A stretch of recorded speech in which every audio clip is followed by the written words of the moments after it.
Welcome to ruralvacantland.com. This is Luke Smith, and I'd like to show you a property that I've got listed on the website. So this time I'm going to look it up by going to the search. There's a search feature on all the pages of the website, kind of towards the bottom, kind of hides down the bottom. There's a search button there. I'm going to put the APN number of the property in because I saw it in one of the ads. So I'm cutting and pasting that APN number, this one, and the property comes right up. So any of the properties they've got on the website, you can put the APN number in there and get it. You can also Google them too. Like if you just put the APN number in Google for the property you're looking for, it should come up on my website. Rural vacant land, the ad on rural vacant land, and so here it is. And I'm excited about this one. For one, it's really cheap. $499 for a piece of property. It's like a quarter acre. It's got a little road that comes up to it, almost like a private driveway. I mean, it's not super major highway of a road, but you could drive back in there and hide in the woods, set your place up in the woods, and just not have anybody around. And typical buy it now button I've got on all these properties. You can click on there, fill out your information, buy the property if you want to go for it. GPS coordinates, click on that and it should take you to the property. See how long it takes to come up here.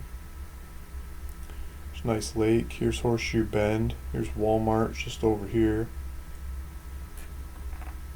You zoom in, there's all these little streets, and just drive around until you get to this property. Follow the GPS coordinates to the property, and there's no neighbors, nobody around. Build your own place without anyone to bother you. So the other thing I'm excited about is what I've been trying to do is trying to get more information out there about these properties online, like easy accessible, not just this property but all the properties. So I'm trying to step up my game and get more information about each property up there. I've already got things like the property taxes and the legal description and elevation, and just trying to answer the questions that people have about a property like this. And so what I've started doing is looking up, not only like where Home Depot is and where stuff is in the area, but this is what I'm really excited about, because it's just starting to come live on the website. It's taking a lot of work, but it's starting to come live. So this downloads, and I plan to have all kinds of stuff like the old deeds in there, and neighborhood information, and like building permit stuff and things like that. So this one is just getting started, starting to get a couple things out there, but I think over time, as I keep working on these ads and deals, you'll see more of that on the website for all the properties. Good or bad, whatever, just all of it out there, and so you can shop uniformly through these properties. So on this one, I've got the first download is about the neighborhood.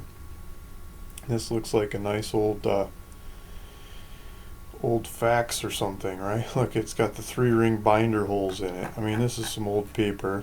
They're talking about this piece of land and the restrictions and stuff, so you can go read through this.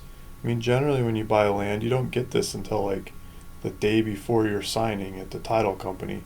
Like, oh yeah, here you go, sign off on this. They don't give you any time to read it and soak it in, and they don't tell you about it when you're shopping through properties. All this stuff is out there, but I want that to be out there on ruralvacantland.com. I think it's true and fair and the way it should be, and a way I wish I could shop for properties. So hopefully if I bring that information forward, it'll make for a better shopping experience. And so you can go through all these details that they have about the neighborhood, what you can and can't do, and you can learn about the area. And then here's this one's got building fees. So some places it costs a lot to do building inspections and fees and things, and others it doesn't cost much. This doesn't cost much. So here it's like, say I'm building a cabin for like $20,000 kind of cabin, like I'm gonna do everything on my own and I'm just gonna slam it out, supplies. Your building permit's $85 and a $20 inspection. Say I'm gonna build a $90,000 bit fancier cabin, $220 building permit fee. I mean, that's not much at all. $40 inspections. It goes, yeah, it looks like it scales up from there, but not crazy. They tell you what kind of timeline. You know, you get this thing, it's good for a year. Then they can renew it an additional 6 months with approval. But then it also says the above schedule of fees shall not apply to mobile homes, nor shall the fee for mobile homes be computed on a footage basis. Like, what? What if I want to put a mobile home on the property? It says the charge for installing a mobile home shall be $75, and for removing it will be $10. That sounds pretty easy. Should see if you can put a mobile home on the property. Um, $10 if you inspections, re-inspections. I mean, get a re-inspection for $10. I mean, come on, that's great. But does it cost more than gas for the inspector to get over there?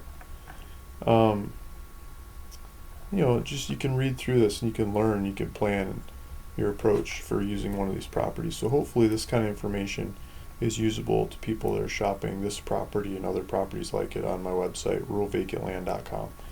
So thanks for listening. Thanks for watching. Hopefully this is the right property for you. $499. You just check out here, click, and it's yours.